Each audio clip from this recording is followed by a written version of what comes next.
Saludamos al abogado Vicente Solano. Él es catedrático universitario de la Universidad Politécnica Salesiana, colabora también con la Universidad Andina Simón Bolívar. Es PhD, experto en teoría política y derecho constitucional.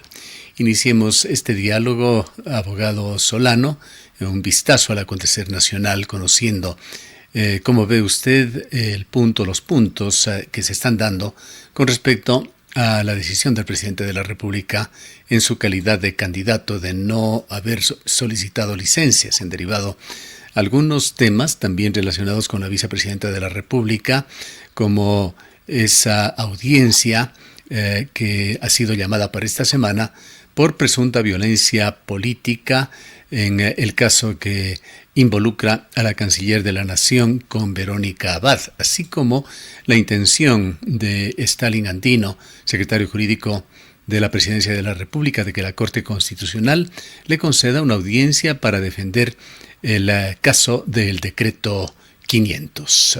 Iniciemos con una referencia suya, un vistazo a estas situaciones. Querido Gustavo, muchísimas gracias por la invitación. Un saludo a todos quienes ven y nos escuchan por Antena 1. En realidad me parece que la situación es un poco más compleja, ¿no? Porque como ya hemos indicado desde hace semanas anteriores, con las actuaciones de parte del presidente de la República y también de ciertas instituciones, pues yo creo que no tenemos vigente un Estado constitucional, hay una ruptura constitucional efectivamente, y eso pues evidentemente nos sugiere que realmente las decisiones de los poderes públicos pues están en controversia, ¿no? Yo creería que en ese sentido pues lo que se ha hecho por parte del presidente de la República es pues, vulnerar la Constitución, romper la Constitución, la ley, y efectivamente pues en ese sentido creo que no se ha logrado remediar ninguno de esos problemas, diríamos así, de orden jurídico y político. Las instituciones que están llamadas justamente a garantizar el Estado constitucional tampoco se han pronunciado en el mérito de que algunas lo pueden hacer, otras evidentemente por los procesos que se deben llevar, pues están en esa situación. Y evidentemente, pues yo creo que ahí se enmarca en la situación de que no tenemos realmente una institucionalidad que pueda cumplir justamente a cabalidad con las disposiciones que se detallan por parte de la Constitución. A mí, en ese sentido, pues realmente bajo eso creo que las decisiones judiciales son muy controversiales, ¿no? En tanto al Tribunal Contencioso Electoral, que tiene varios procesos que se están llevando contra el presidente de la República, lo primero que podría decir es que, lamentablemente, por los plazos, los términos que se establecen en el Código de la Democracia, lamentablemente no vamos a tener, diríamos así, una resolución antes de que al menos, ¿no es cierto?, se realicen las elecciones incluso de primera vuelta o inclusive las de segunda vuelta. Inclusive probablemente algunas de esas infracciones que se están señalando probablemente sean sancionadas luego de que inclusive, digamos así, el propio presidente de la República pueda ganar las elecciones. Claro, la condición es efectivamente cuáles podrían ser esas sanciones. Si, por ejemplo, tienen que ver con la suspensión del ejercicio de los derechos de participación, eso tendría que darse evidentemente antes de que el presidente de la República, por ejemplo, asuma el cargo. Si asume el cargo, pues efectivamente esa sanción o esa infracción electoral, que podría ser una sanción, que podría ser establecida por el propio Tribunal Contencioso Electoral, lamentablemente ya no sería eficaz, ¿no? Y en el caso de otras sanciones, inclusive, no me parece que podrían ser, ¿no es cierto?, faltas de, digamos, tendría una ausencia de proporcionalidad, por ejemplo, en el sentido de que se pueda plantear inclusive la destitución del presidente de la República, que me parece la Corte Constitucional en uno de sus últimos fallos, pues ha indicado que básicamente el régimen jurídico especial que establece la Constitución tanto para el presidente como para el vicepresidente o la vicepresidenta de la República, ¿no es cierto?, detalla cuáles son las causales justamente para su destitución y efectivamente, pues dentro de ello, probablemente las sanciones de tipo electoral no sean una de ellas, ¿no? ¿Qué quiero decir con ello? Básicamente, ¿no? Es que el presidente de la República, bajo ese régimen jurídico especial, pues es muy difícil que el Tribunal Contencioso Electoral, inclusive, ¿no es cierto?, encontrando que efectivamente el presidente, y que lo está haciendo, ¿no?, deba ser sancionado efectivamente por cualquiera de estas infracciones electorales. Lamentablemente, ¿no es cierto?, las sanciones podrían llegar y ser totalmente ineficaces, ¿no? Yo creería que en ese sentido, en cambio, se ha roto, diríamos así, el principio de igualdad en cuanto a justamente la realización de las campañas electorales de presidente, vicepresidente de la República, ¿no? Y obviamente frente a ello, pues tenemos, ¿no es cierto?, un candidato a presidente, un presidente candidato que no ha respetado efectivamente, como decíamos, la Constitución, menos obviamente el Código de Democracia, y pues diríamos así, tampoco, diríamos así, las instituciones que están llamadas justamente a establecer y hacer cumplir esas reglas, lamentablemente no lo han hecho, ¿no? Creo que en el caso de la Corte Constitucional es más compleja la situación. Sin embargo, me parece que bajo ello, y yo realmente, diríamos así, tengo mucha desconfianza realmente de que el Tribunal Contencioso Electoral vaya a actuar efectivamente contra el presidente de la República o alguno de sus ministros. ¿Alguna respuesta, algún síntoma, alguna señal? ¿Recibieron ustedes que fueron más de 60 expertos en derecho constitucional, en derecho electoral, que emitieron ese comunicado público como foro de la democracia? ¿Vieron ustedes alguna reacción ante las expectativas que se hicieron? Me parece que fue importante, sobre todo, el llamado a las instituciones, como decíamos, que se pronunciaron. En ese sentido, la Corte Constitucional y el propio Tribunal Contencioso Electoral, el Consejo Nacional Electoral respondieron, aunque obviamente no lo hicieron de manera directa, pero sí señalaron efectivamente que ellos están llevando los procesos, en este caso sancionatorios, de los procesos que se están llevando en la Corte Constitucional, ¿no es cierto?, que efectivamente se iban a despachar en el mérito de los plazos, términos que efectivamente se establecen en la ley. Sin embargo, nosotros hemos indicado que, ¿no es cierto?, en algunos casos, por ejemplo, la Corte Constitucional, pues puede obviamente cambiar su orden de prevalencia en cuanto a la resolución de ciertas causas, ¿no? Entonces, eso es lo que le estamos pidiendo justamente a todas estas instituciones y órganos, que en realidad puedan, ¿no es cierto?, acelerar los procesos, que puedan efectivamente cumplirse el debido proceso, garantizar efectivamente el derecho a la defensa como un principio, como un derecho, como una garantía dentro de nuestra Constitución, pero que a su vez, pues, diríamos así, resolver estas causas, estos procesos, ¿no es cierto?, hacerlo en 2 o 3 o 6 meses o en un año, pues sería totalmente extemporáneo y carecería efectivamente de eficacia jurídica. Entonces, claro, se puede resolver cualquier tipo de situación y de causa en 2 o 3 años cuando ya no tenga ningún tipo de contexto, ¿no es cierto?, que no sirva de nada esa resolución judicial y que en la práctica pase a ser, ¿no es cierto?, una decisión judicial que no se pueda cumplir. Y evidentemente justicia que se retarda, ¿no es cierto?, no es justicia, ¿no? Entonces, me parece que la Corte Constitucional ha acelerado los procesos, justamente por eso estableció y obviamente resolvió, ¿no es cierto?, lo que tiene que ver con los decretos presidenciales.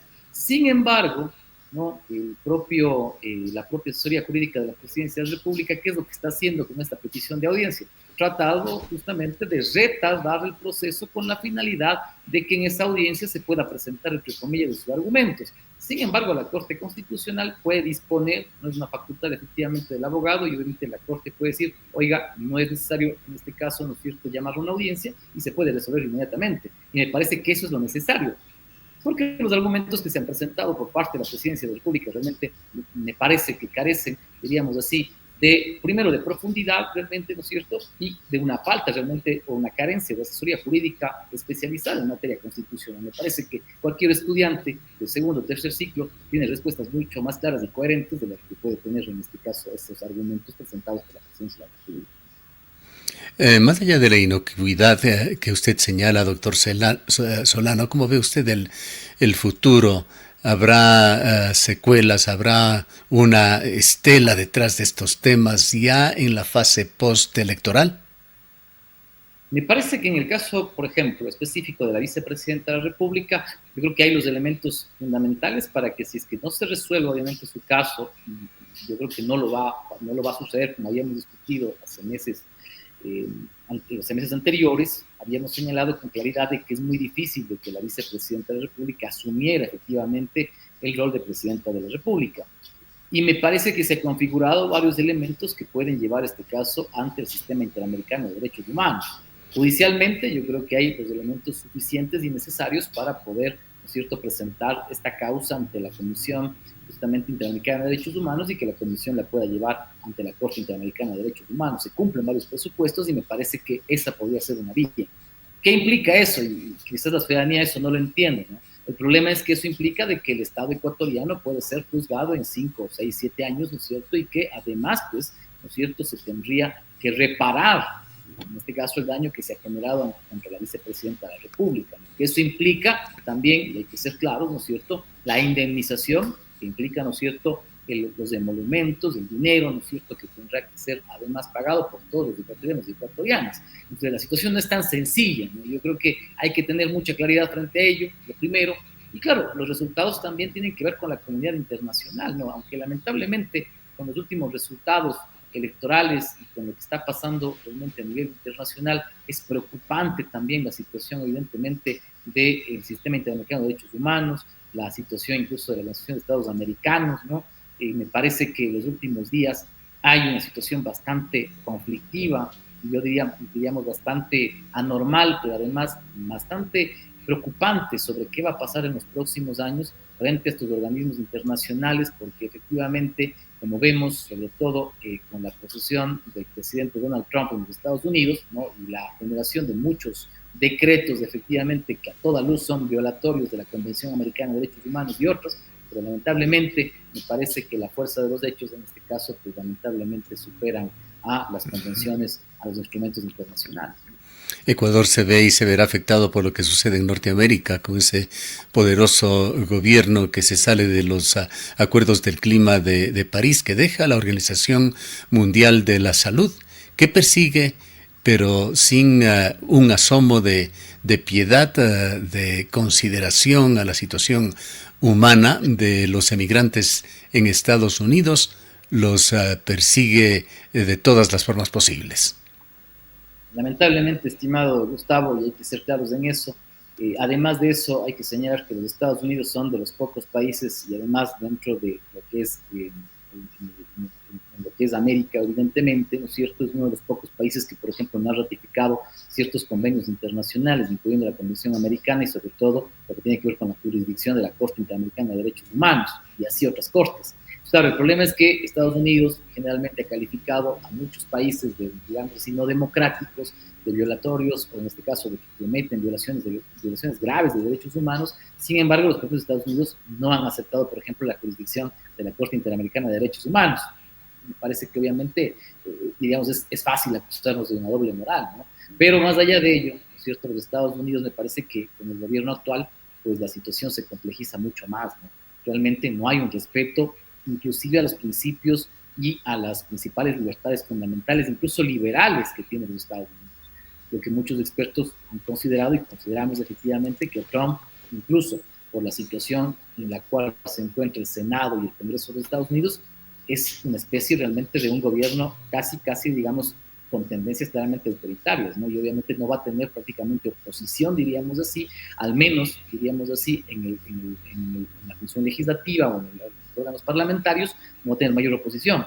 Y probablemente el último escollo quizás que pueda tener es el tribunal, en este caso la Corte Suprema de Justicia, perdón, pero que también, igualmente, como usted sabe, dos de esos jueces ya fueron justamente, digamos así, presentados y además admitidos, diríamos, en la Corte Suprema de Justicia, y que fueron obviamente candidatos de Donald Trump. Entonces me parece que acudimos a un gobierno bastante, diríamos así, que tiene bastantes poderes y que efectivamente no tiene esos límites, diríamos así, esos checks and balances, esos premios y contrapesos que no están funcionando y que probablemente no van a funcionar de buena forma en este gobierno. Pero eso no es el único caso, ¿no? Y vemos que lamentablemente ese tipo de posiciones, incluso antiliberales, ¿no?, también están en Europa, ¿no? Y usted pudo ver, creo que muchos vimos con bastante, diríamos, incluso temor, de cómo la extrema derecha lamentablemente festejaba la asunción de Donald Trump y los grupos económicos más, diríamos así, importantes del mundo, pues, ¿no?, además coligados con, diríamos, la alta esfera política. Sabemos que efectivamente eso puede generar, ¿no?, realmente procesos autoritarios muy complejos, ¿no? Lo que algunos llaman, estamos viviendo es el tecnofeudalismo, ¿no?, lamentablemente en la actualidad, ¿no? Y eso evidentemente hace coletazos en América Latina, ¿no? ¿Qué lectura le deja a usted, doctor Solano, esa invitación a esa especie de club exclusivo que significó la presencia de unos pocos mandatarios del mundo a la posesión de Donald Trump? En el caso concreto del presidente de Ecuador, ¿puede reflejarse eso en alguna ventaja para el país, ventaja en el aspecto comercial, quizá una ventaja estratégica para poder discutir también temas y problemas relacionados con la migración o quizá otros temas. Me parece que en realidad, y yo creo que es una posición ya política, ideológica, inclusive del propio Donald Trump y obviamente de todos estos presidentes y estos gobiernos, es más bien configurar un sistema en el cual básicamente ellos son quienes determinan cómo va a ser el mundo y cuál es su influencia en cuanto a los recursos, a materias primas, pero que efectivamente esos recursos se los va a trabajar única y exclusivamente no en beneficio de la gran mayoría de ciudadanos, sino probablemente de los grupos económicos que controlan efectivamente, ¿no es cierto?, ciertas industrias, ciertas empresas, ¿no? Ahí estaba Jeff Bezos, estaba Elon Musk, sabemos el tema, por ejemplo, del litio y la necesidad que tiene Elon Musk de litio. En algún momento él expresó y decía, si es que ya hay que hacer un golpe en Bolivia, un golpe de Estado en Bolivia por el litio, yo mismo lo puedo hacer. Es lo que expresaba Elon Musk, ¿no? Entonces, no les interesa la democracia, no les interesa la democracia liberal representativa, no les interesa los principios y libertades fundamentales, sino lo que les interesa, pues efectivamente, es ganar más recursos, efectivamente, y pues acaparar, obviamente, más, diríamos así, dinero, ¿no? Y obviamente más poder en ese sentido. Además del poder político, el poder económico, ¿no? Entonces, me parece que no tiene ningún tipo de ventaja, más bien la situación de los últimos decretos básicamente, ¿no es cierto?, lo que está diciendo es que todas las personas que, diríamos así, son inmigrantes ilegales en Estados Unidos, pues van a ser deportados en su mayoría. Los pocos que se queden efectivamente van a tener condiciones mucho más precarias, ¿no?, probablemente. Eso querrá decir que sus sueldos, sus salarios serán mucho menores y la persecución será mucho más violenta, ¿no? Eso implica obviamente también el tratado, ¿no?, el tratamiento también con nuestros países de América Latina, ¿no? Recordemos lo que ha señalado el propio Donald Trump, ¿no? Hablando del Golfo de México, dijo, no, en este caso, ¿no es cierto?, ya no será el Golfo de México, habla de recuperar el canal de Panamá, ¿no? Y algunos nos reíamos y decíamos, bueno, ¿qué va a pasar con las Islas Galápagos? Porque capaz que es posible, ¿no?, que el propio Trump diga, bueno, también las Galápagos son nuestras, ¿no? Es una Okay. posición totalmente imperialista, Que ¿no? cruzar los dedos para que no les vea en el mapa. Doctor Solano, finalmente en esta parte ya culminante de la entrevista, no quisiéramos dejar de tocar con usted esa visión de cambio que pregonan prácticamente todos los candidatos a la presidencia de la República, marcado, salpicado por demagogia, por populismo, pero evidentemente hay una necesidad de cambios en el Ecuador. ¿Cuáles los ve usted factibles? ¿Cuáles quizá algunas de las propuestas positivas? No, Gustavo, realmente del debate, creo que todos o muchos quedamos desilusionados realmente del debate. Hay que pensar en cambiar ese modelo del Consejo Nacional Electoral, pero además me parece que, como comentaba en algunas redes sociales, el primer grupo, realmente terrible, yo creo que muchos de la mayoría de ellos lo que señalaban es que van a utilizar la inteligencia artificial. Yo podría decir que tranquilamente todos los candidatos podríamos reemplazarlos por ChatGPT, capaz que probablemente tenemos una Claro. mejor presidencia con ChatGPT que con esos, esa cantidad de candidatos. El segundo grupo un poco mejor, pero también me parece que realmente el debate en general no fue de los mejores. Se habló de propuestas, sí, de todo tipo de propuestas, con todo tipo de nombres, que realmente demuestran una banalización de la política, un desconocimiento de administración pública, un desconocimiento de derecho constitucional, un desconocimiento realmente de lo que implica las políticas públicas en general. Y lamentablemente, yo digo, muchas de las cosas que se ofrecieron, de los datos que se vertieron, como se pudo ver, son totalmente disímiles con la realidad. Entonces, en definitiva, me parece que no hay una preparación de la clase política y lamentablemente estamos cayendo, decíamos, en este tipo de estrategias electorales en las cuales la gente, ¿no es cierto?, lo que quiere hacer es básicamente utilizar las redes sociales, yéndose al mercado, comiéndose algo, tomándose X o Y bebida, comiendo algo, yéndose, ¿no es cierto?, a hacer cualquier tipo de baile. Eso es lamentablemente la campaña electoral. Y lamentablemente, ahí sí digo, esto obviamente no es únicamente nuestro, ¿no? Veamos la campaña de Donald Trump, veamos la campaña de Milei, lamentablemente estamos haciendo una copia e incluso una mala copia de ese tipo de estilos, ¿no? Muchos de estos candidatos, ¿no? Veía al señor Arauz, al señor Tillería, ¿no?, entonces siguiendo el ejemplo de Bukele, de Milei, pero además de eso, realmente como una mala copia, ni siquiera como una buena copia, sino como una mala copia, ¿no? Lamentablemente. Pero La civilización del espectáculo, como dice en su libro Mario Vargas Llosa. efectivamente, ¿no? Y lamentablemente ese tipo, diríamos, de candidatos y candidatas que yo creo que no deberían estar ni siquiera para ser presidentes de un curso de escuela o colegio, son lamentablemente los tipos de candidatos que tenemos en la clase política. No se diga, estimado Gustavo, en los asambleístas.